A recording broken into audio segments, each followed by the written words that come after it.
Baladev, Jai Baladeva, Jai Baladev.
Om Jnana-Timirandasya Jnananjana-Shalakaya Chakshurunmilitam Yena Tasmai Shri Gurave Namaha.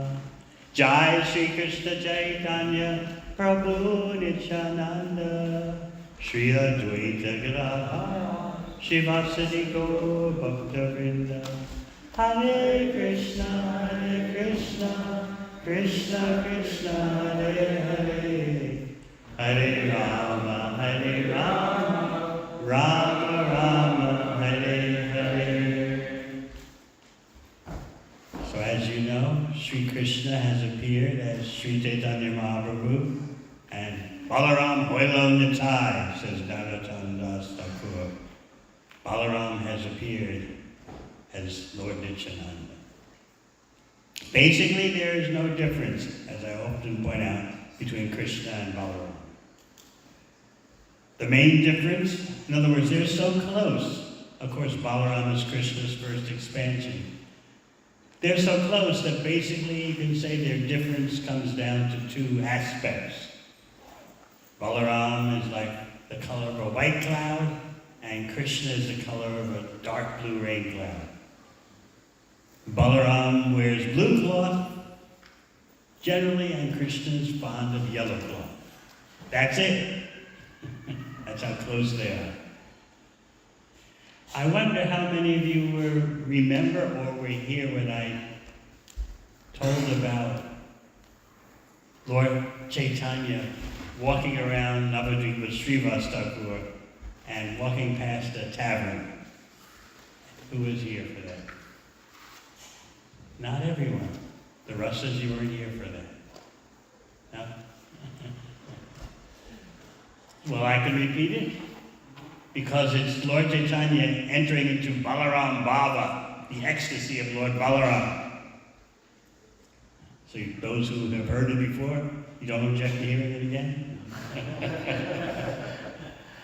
So Lord Chaitanya, then Nimai Pandit, was walking around Navadvip in the outskirts of town with Srivas Thakur. And they walked past a tavern, and Lord Chaitanya, in his ecstasy of Balaram, well, that ecstasy of Balaram Baba was triggered by the smell of alcohol coming from the tavern out into the street. But Lord Chaitanya is all spiritual. Everything is his spiritual energy. But the material is the transformation of the spiritual energy. So when the alcohol was smelled by Lord Chaitanya, what did he think of? Who knows? Varuni! Vrindavan! Don't imitate. So he smelled the alcohol, but he was in the consciousness of Balaram. This is Varuni. I'm going in the tavern. Srivas Thakur was horrified. You can't go in there. Nimai Pandit replied, am I bound by rules and regulations? I'm going in. Srivas Thakur didn't know what to do. He tried his best. You can't go in there. And he gave very good reasons. Reason number one, that you're Dharma personified. If you go in a tavern, what will people think? You're the personification of religious principles. Number two, blasphemers will have a field day criticizing and offending you. And finally, number three, Srivas Thakur told Nimai Pandit, your pastimes often are hard enough to understand. Don't make it more complex.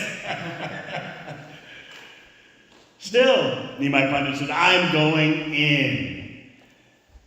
And Srivas Thakur made a last-ditch effort. He said, all right, you go in, and I go to the Ganga and drown myself. So then Nimai Pandit revealed his dependency on the devotees.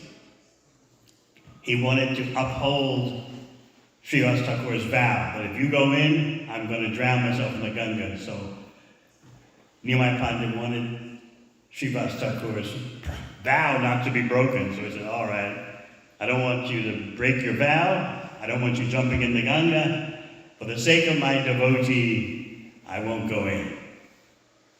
So they proceeded to walk past the tavern.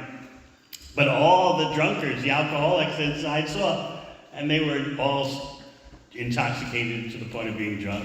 It's Nimai! It's Nimai! And they were staggering out of the tavern onto the street. It's Nimai! Oh, we like his dancing so much! And so the drunkards started a Harinam party in their drunken state. Jai Narayan, Jai Narayan. And Lord Chaitanya is laughing.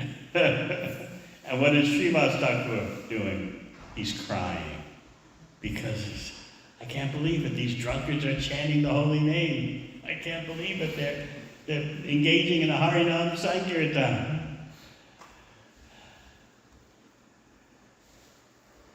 Now, the point that Vrindavan Das Thakur makes is that neither Nimai Pandit nor Srivas Thakur expected that these drunkards, although they were chanting at that time, would stop their alcoholism. But in a future lifetime, they would have a chance to engage in Krishna's service. So Lord Chaitanya was laughing, seeing his mercy flowing. Even though these guys were not going to stop drinking in this lifetime, still the effect of encountering Mahaprabhu and imitating the Harinam party would be there. So Srivas Thakur was crying in ecstasy. How do they get such mercy? Now, another pastime of Nimai Pandit, entering Balaram Bhava, the ecstasy of Lord Balaram, was, you see, periodically in the last years of Lord Chaitanya in Navadvip, before he took sannyas and left, the last years were getting increasingly ecstatic, shall we say. Gradually, it was becoming apparent how Lord Chaitanya, Nimai Pandit, was feeling the ecstasies of separation from Krishna. Of course, that ecstasy, that viraha bhava, would reach its peak after he took sannyas and left Navadvip. But it was starting to percolate just before he went to Gaya for initiation and before he took sannyas. So, periodically, prompted by many different situations and circumstances, Nimai Pandit would display the mood and behavior of all the 10 avatars, Das avatars. Matsya, Kurma, Parashuram, and also Halada, Balaram. But the the displays of being the other avatars, which of course are all contained within Lord Chaitanya because he's Krishna, Swayam Bhagavan, the original personality of Godhead, the complete whole. So he contains all these avatars. But avatars like Matsya, Kurma, so on and so forth, they would all come and go in terms of displays by Nimai Pandit. But Balaram Baba would go on for days. For days, Nimai Pandit would be lost in the ecstasy of Lord Balaram. So one time it happened, and Nimai Pandit started yelling in the presence of Nityananda, "Bring me wine! Bring me wine!" And Nityananda knew just what to do. He knew this is Nimai Pandit and Balaram Baba. Of course, who is Nityananda? He's Balaram himself. So Balaram himself is dealing with Sri Krishna Chaitanya in the mood of, in the ecstasy, the bhava, the emotional state of Balaram. It's quite ironic. So when Nimai Pandit is yelling out, "Bring wine, bring wine," Nityananda knows just what to do. What does he do? He gets a pot of Ganga water and brings it to Nimai Pandit. Here it is. Because Nityananda knows Ganga water is like nectar and it's very devotionally rejuvenating. So he knew this is actually what Nimai Pandit wants. He wants some Ganga water, which is spiritually intoxicating. So Nimai Pandit drank the Ganga water and was staggering around the house in the imitation of Balaram, and Balaram drinks Varuni. This may be difficult for you to understand, how there's intoxication in the spiritual world. But when the Bhagavatam begins by saying, Janmadi Yasitaha, the absolute truth is that from which everything emanates, everything means everything. Romance, intoxication.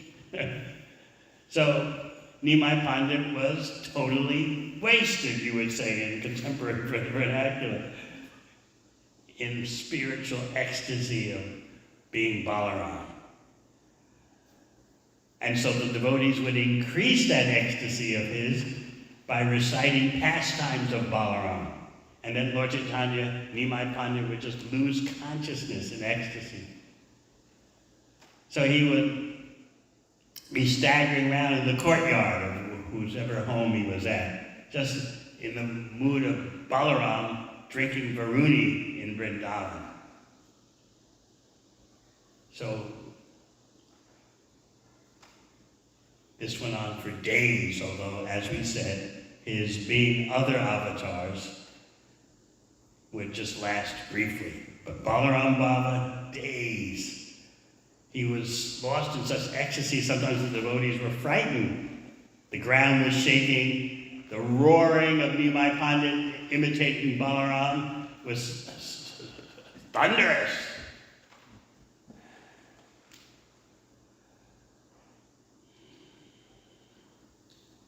So you know, in Vrindavan, when Balaram was there,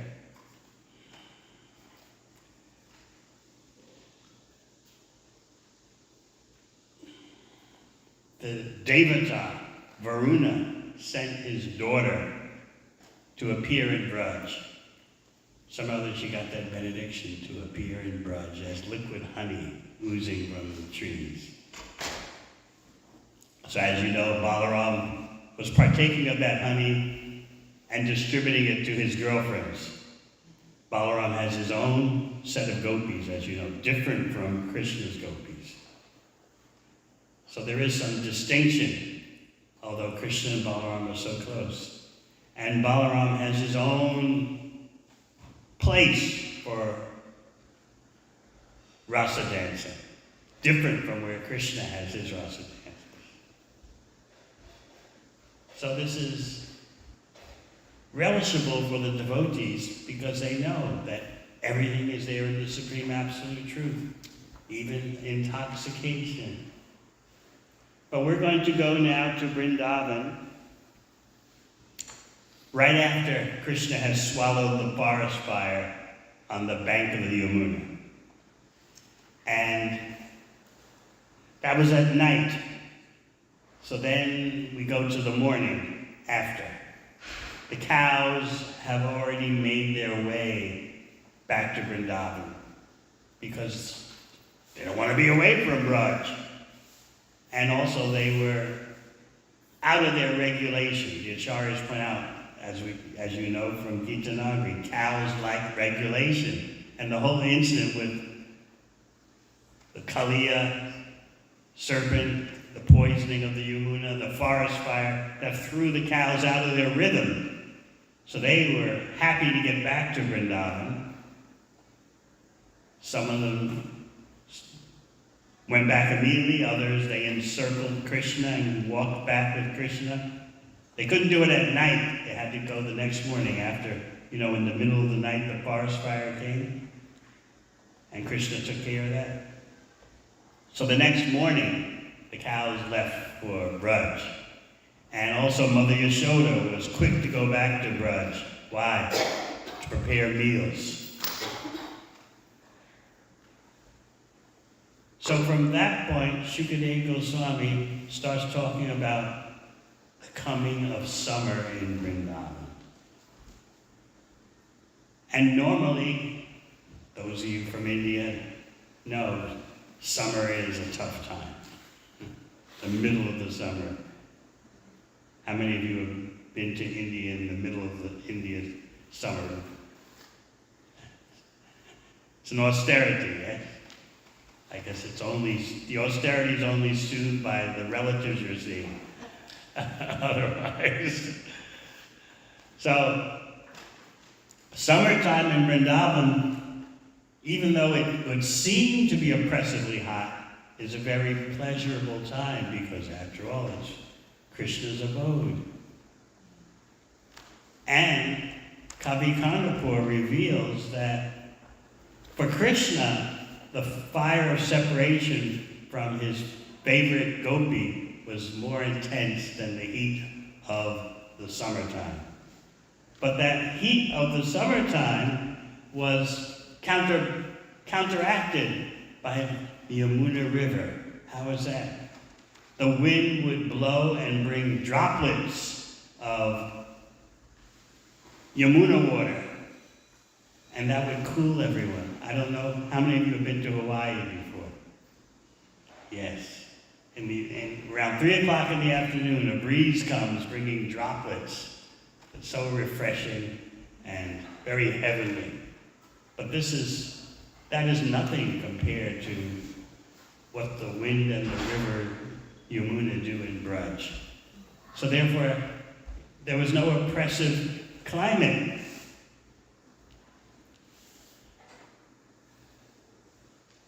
The wind also brought pollen from the lotus flowers, so the wind was very fragrant, besides it's being refreshing for the skin. Amidst all that, Krishna and Balaram are leading the cowherd boys in play. And they play many different types of games. They're decorated with forest minerals. Krishna's looking like a bluish cloud with rainbows because of his various forest decorations. Balaram is looking like a white cloud with rainbows because of various natural decorations. So they're leading the cowherd boys in playing. The cowherd boys would play different games. The equivalent. Shukadeva Goswami says these games are well known in human society, but these participants are not ordinary humans. In fact, the acharyas point out that this playing of the cowherd boys, led by Krishna and Balaram, is so attractive that devatas like Brahma, Shiva, and Garuda also would take the forms of cowherd boys just to participate in the play. And what kind of games did they play? Like hide and seek. If you hid and then a cowherd boy found you, then you lost. Or they would play with fruits that were like balls, and they would throw the fruit balls at each other, or sometimes throw a ball of fruit in the air and take another ball of fruit and try to knock it down out of the air, the fruit ball that was already in the air. What else? Blind man's bluff, we call it.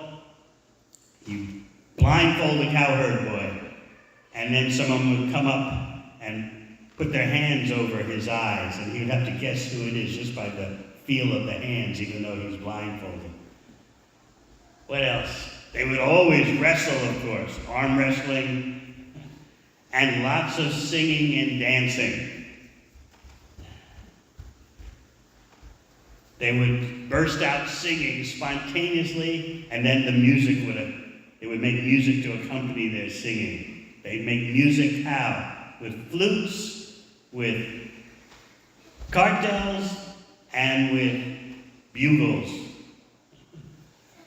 horns, conch shells. In this way, they're enjoying life, and Krishna and Balarama are encouraging them in the play fighting, the wrestling, the challenging, throwing each other on the ground. Krishna and Balarama would be encouraging them. Well done, well done. And then sometimes Krishna and Balarama would sing for the pleasure of the cowherd boys. So the acharyas point out this is very significant. Just see how Krishna is bound by affection for his devotees. The cowherd boys are not simply singing and dancing for Krishna's pleasure, but Krishna is going to sing, Krishna and Balaram together are going to sing for the cowherd boys' pleasure as the cowherd boys dance. So all this is going on in the forest of Vrindavan. Sometimes in the middle of the day, the young gopi girls would come carrying pots of yogurt on their head to cross the Yamuna River. Now, actually, one acharya points out it was just a pretext. They're carrying pots of yogurt near where the boys were, near where Krishna was. It was a good excuse. So the cowherd boys would play like they were kings of the forest. We demand tax from you. And the young gopi girls, of course, would protest. We're at the BBT, we're working on preparing Rupa Goswami's Danakeli Kaumudi, which describes this whole tax affair in great length. So the cowherd boys would demand payment of tax. The young girls are making an excuse that they have to cross the river with pots of yogurt. So all this is going on. Krishna sometimes is the leader of the playing, and sometimes Krishna is the recipient.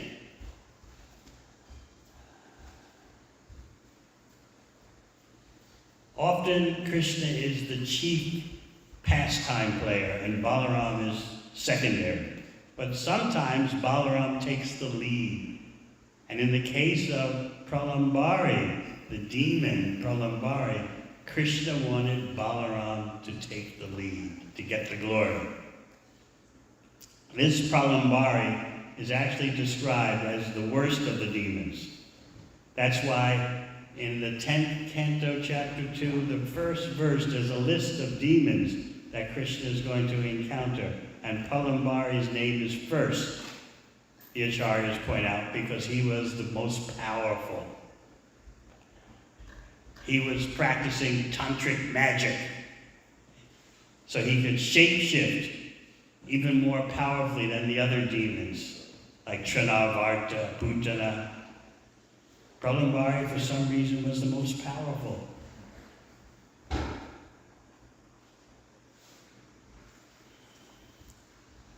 So Pralambari decided to terrorize the scene of the cowherd boys and Krishna and Balaram.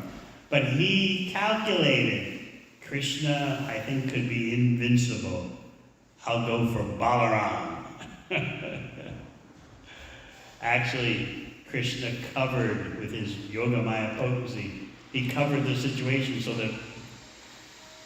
that Pralambari would think that Balaram was conquerable, which of course is totally false. But the pastime energy arranged it by Krishna's will that Pralambari thought, I won't attack Krishna, he's invincible probably, but Balaram, he's a match for me, I'll take care of him. So that was all arranged by Krishna to give Balaram the glory. So what did Pralambari do? He was very intelligent. Demoniac persons can wield quite a bit of intelligence in pursuing their nefarious goals, as you see in the world situation today. So Pralambari took the form of a cowherd boy who had stayed back in, in the village because had something else to do. So Pralambari intelligently took his form, looked like him, and then came to join the fun with the goal of causing havoc. So he was fixed on Balaram, I'm going to kill him. So Krishna knew all this. He could tell, oh, this is a counterfeit cowherd boy. All right, I'll pretend that he's our friend and we'll play, and then I'll figure out how to kill him. And how to kill him, Krishna figured out? Let Balaram do it. So all this is going on amidst Krishna having fun with the cowherd boys and Balaram. Another name for Krishna is Vihara Vit. Shukadeva Goswami says, Vihara Vit. Vit means the knower. Vihara means play. Krishna is the expert at sports and games. Remember, Janmadi Yasyataha. The supreme absolute truth is that from which everything emanates, even intoxication, romance, sports, and games. So under Krishna's expert guidance, along with Balaram, the cowherd boys are having the best sports, the best games. So, what to do about Pralambari? Krishna devised a plot. He said, all right, boys, we're going to divide up evenly. That means one team is not going to be outmatched by the other team. We're going to put all stars on both sides. And that way, Krishna's beginning to deal with Pralambari, who's disguised as a cowherd boy, a particular cowherd boy who hadn't come to the forest that day. But of course, Pralambari couldn't fool Krishna, couldn't fool Balaram. So Krishna divided teams so that the teams were equally matched. That was best for producing fun. Because if it's a one-sided victory, that's no fun at all. But to produce intense competition, the teams had to be evenly matched. But there was something even more than that about what Krishna did. Krishna put all his associates, all his close cowherd boys on Balaram's side. And Krishna took on his side all of Balaram's close cowherd boy associates. Why? The Acharya said to produce rasa. Variety is the spice. So, all right, my boys will be on Balaram's side, Balaram's boys will be on my side, just to stir the rasa up more. And then Krishna arranged that his side would lose the competition, the sporting. And the penalty for the loser was that the losing side had to carry the other side on their backs for some distance. You had to carry them. There's a special tree, because this is in Bandiravan. Have any of you been to that forest in Braj, Bandiravan?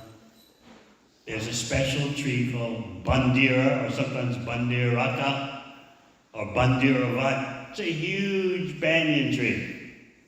And so that was a central feature of the cowherd boys playing. So in this game that Krishna devised, if you lost, you would have to carry someone from the winning team on your back to the distance of the bandira tree. Or you could use the branches of the bandira tree, the banyan tree, to hoist yourself on the shoulders of the member of the losing team. So the bandira tree was playing a key role in Krishna Lila. The acharyas point out this particular tree, the bandira, was a close friend of Krishna. How could a tree be someone's close friend? And they further point out this bandira tree was a kalpavriksha, a desire tree. So everything is special in Krishna Lila, because Krishna is the most special. So Pralambari is playing, and he's on the side that lost. So he had to carry the winning team, a member of the winning team, on his shoulders. Specifically on the back. The winning person would ride on your back and hold on to your shoulders with the arms. So Pralambari coupled with Balaram. He's thinking that I don't want to deal with Krishna. That could be a problem. But his intelligence was blinded by Krishna. He thought, as we said, Balaram is doable.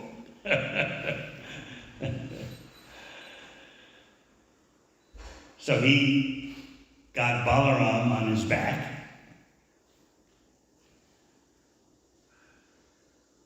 and the other cowherd boys had their opponent on their backs, the losers.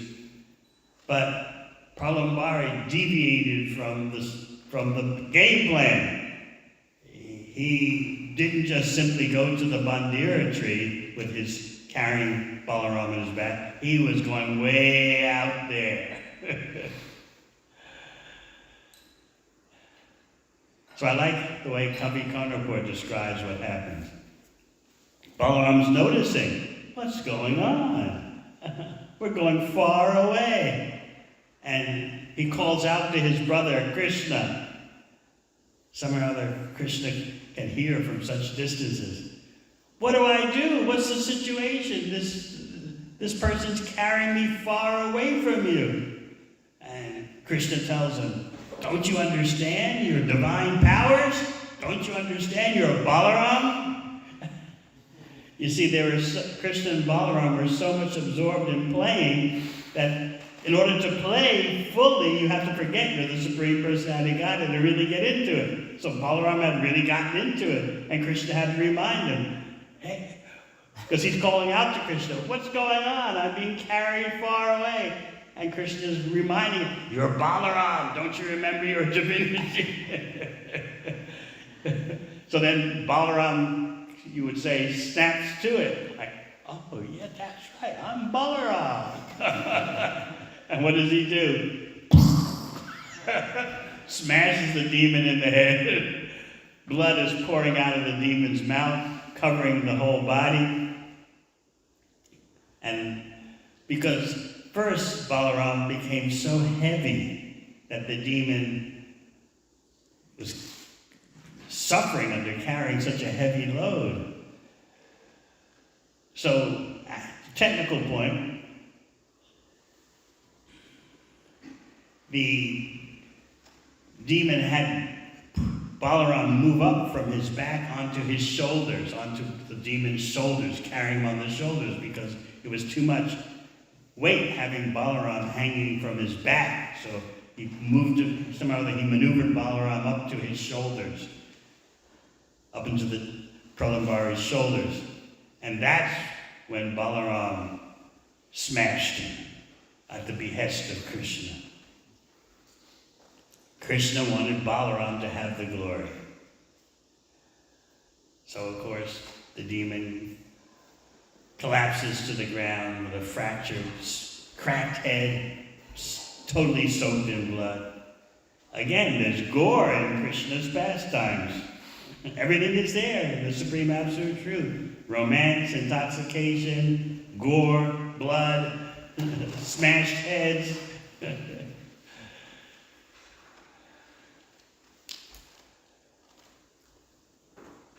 So all the cowherd boys congratulated Balaram. Well done, well done. And Balaram, Kavi Karnapur describes, was feeling quite good about himself. Feeling quite proud about himself, what he had done. But of course, the Supreme Personality of Godhead can be proud. Although devotees, it's very bad for a devotee to be proud. But for Balaram, he's the source of everything. He's got a right to be proud. And he definitely took care of the demon. So that's one incident that shows Balaram in action, how Krishna wanted Balaram to get the credit. Another time, when Krishna and Balaram were wandering in the forest, Krishna started pointing out aspects of nature and saying, this is 10th canto, how the trees, the plants, the creepers were all acknowledging Balaram's supremacy, when actually they were acknowledging Krishna. But Krishna, being very well-mannered, said, no, they're bowing down with their branches loaded with fruit. It's all because of Balaram. So in this way, Krishna sometimes gives the credit to Balaram. Sometimes Balaram gives all the credit to Krishna. They're that close. So we can pray today to Balaram to give us the strength to carry Krishna's instructions. Srila Prabhupada points this out in the 8th canto or the 9th canto, that Krishna gives the instructions, Sarva Dharma Vrijaja, Mamekam Sharanam Vraja. Abandon all your conceptions of what is Dharma. Take what I say as the supreme Dharma. Shut down your plan-making factory and take my plan. So Krishna gives that instruction, but you may feel that this is a very heavy instruction. Just like Pralambari became too heavy, or Balaram, became too heavy for Pralambari. Similarly, we might think the instruction of Krishna is too heavy for us. So on Balaram's appearance day, Srila Prabhupada writes, you can pray to Krishna by praying to Lord Balaram. Please, Balaram, give me the strength to carry Krishna's instruction. Because Balaram is Bala.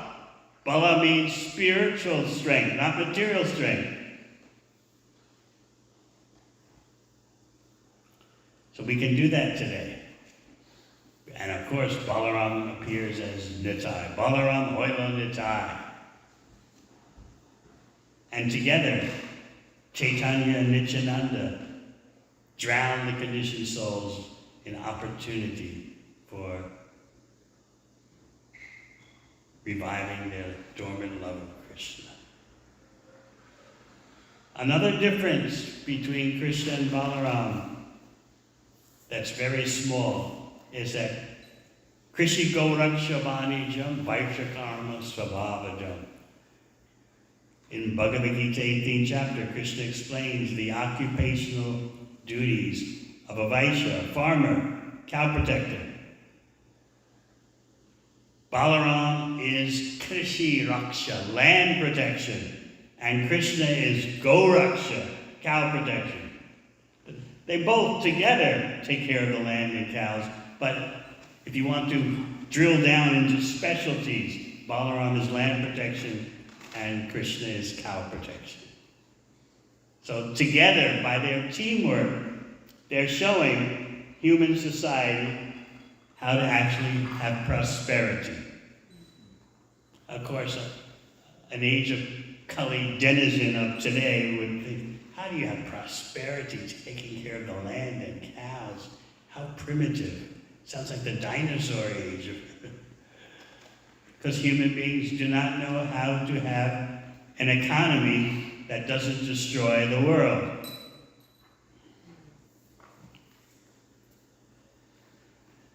Just like I've been pointing out, last year, the 9 nuclear powers of the world spent $100 billion just in 1 year on nuclear weapons.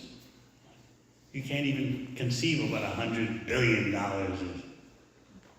And out of that 100 billion, 57 billion was what the USA spent.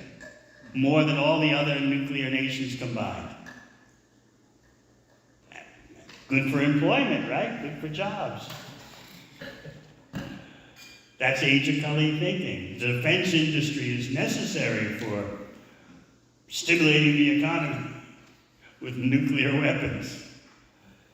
So in this way, people today don't know how to have a beneficial economy.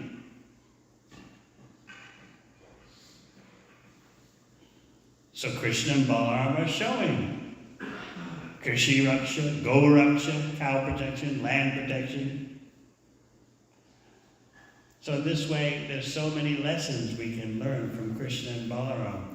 They come as Nityananda, Chaitanya, flood the world with the love of Krishna. They show by their example as Krishna and Balarama how to have a beneficial economy. They show in their interactions how to give the glory to someone else besides yourself.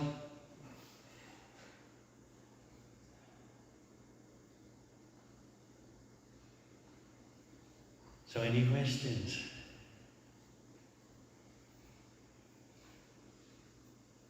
It looks like you have a question, yeah. Maharaj, so Balaram,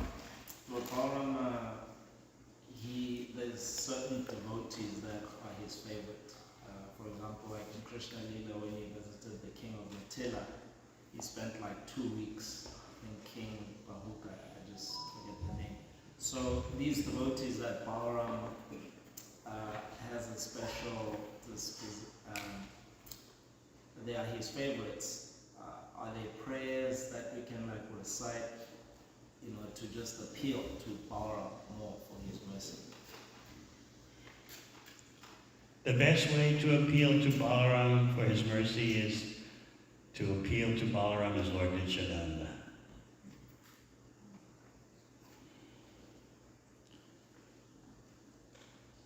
On Nityananda's appearance day, I often explain how the two, Nityananda and Chaitanya, work as a team. Lord Chaitanya reveals the necessity of Lord Nityananda.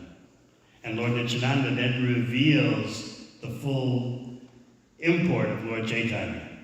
So they both feed into one another.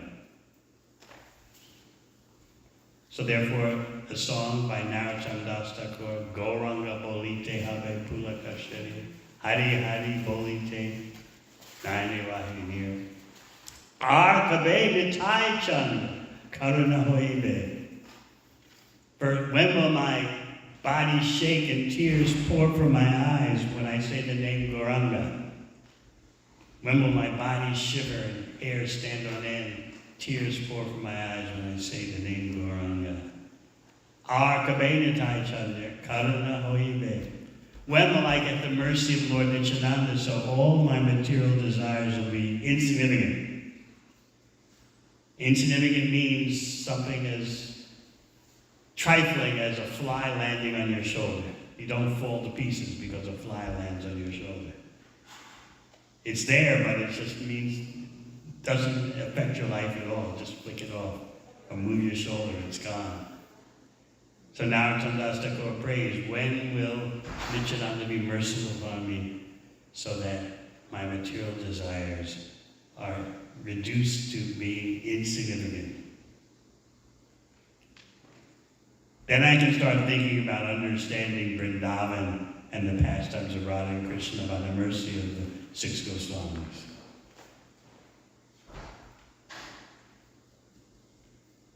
Of course, on Balaram's appearance day, devotees like to drink their equivalent of Varuni. Are we going to do that here? Yeah. So we'll see devotees staggering around. What's the Varuni going to be made of? Yes, the master chef there. Oh. But honey from the farm for sure. The honey is from Gita Nagari. What's it mixed with? That's the secret. Whatever Guru wants. There's different varieties, there's some malt, yogurt. All right, so everyone's ready to get intoxicated.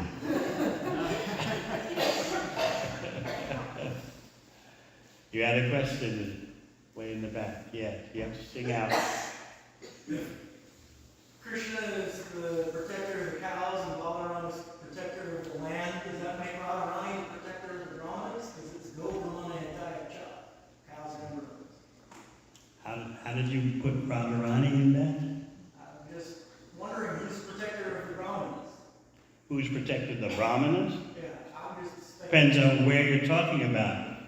In Braj, the chief Brahmana is Bhaguri Muni. He's the family priest for Maharaj Nanda and Yashoda. But some of those Brahmanas in the vicinity of Braj, in Krishna Lila, as you recall, they were very proud, but their wives were much closer in Krishna consciousness. So therefore you had the yogic Brahmanas who refused to give any food for Krishna and Balarama.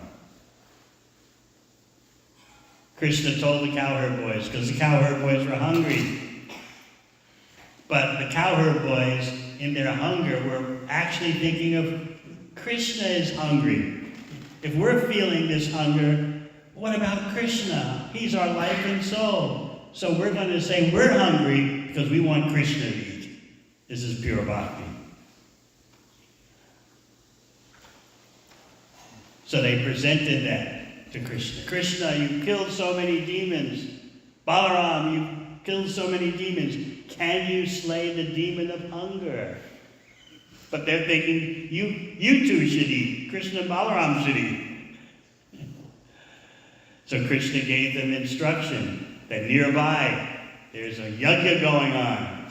And yajna means food is being involved. So Krishna told them, but don't ask for food in my name. Because they are thinking, these Brahmanas are thinking, mundane way. They're thinking that I'm a Vaishya. So better to ask for food in the name of Balaram. Because they know him as the son of a Kshatriya who's hidden in Vrindavan. So they went to approach the Brahmanas, but they're so attached to Krishna that they blurted out to the Brahmanas, Krishna is hungry. They just couldn't get over their attachment for Krishna, even with Balaram present. And of course, as you know, those Brahmanas wouldn't even give an answer. So the cowherd boys went back to report to Krishna. Actually, they first spoke to Balaram in a hushed tone because they knew. No, actually, they spoke to Krishna in a hushed tone because they knew if Balaram hears this, he's going to take action. So that way, Krishna and Balaram work together. Play together. That's our theme for today. They play together. Remember, who knows the name, remembers the name of Krishna about sports and games. Vihara Vit, the knower of sports and games. Another name for Krishna is Vinoda Kovida. He's the expert in sports and games. So that is the supreme absolute truth. Shri Balarama Ji ki.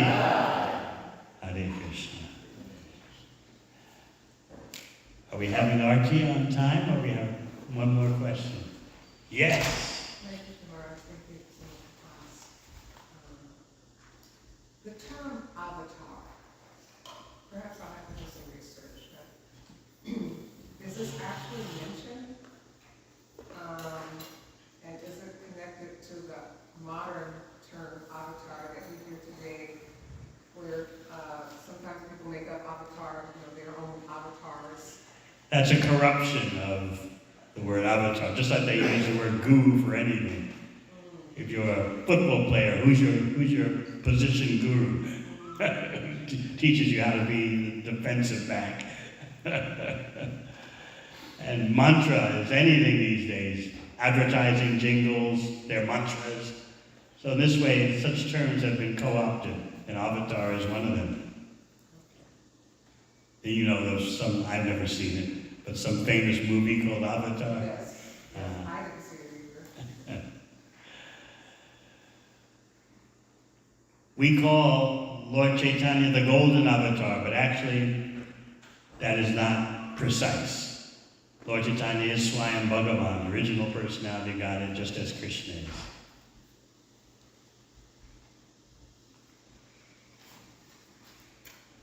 Are you ready? Yes. Hare Krishna.